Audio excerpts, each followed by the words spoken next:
আহা, কি সুন্দর দিন, ঘাসও মিষ্টি, হাওয়াও কত ঠান্ডা। হরিণ বন্ধু, শুধু ঘাস খেয়ে কি চলে? আমি জানি এক গুপ্ত বাগানের কথা।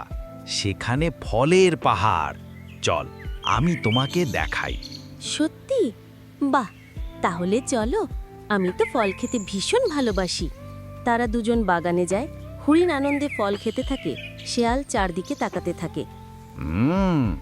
যদি এখন বাঘকে ডেকে আনি, হরিণ ফেসে যাবে।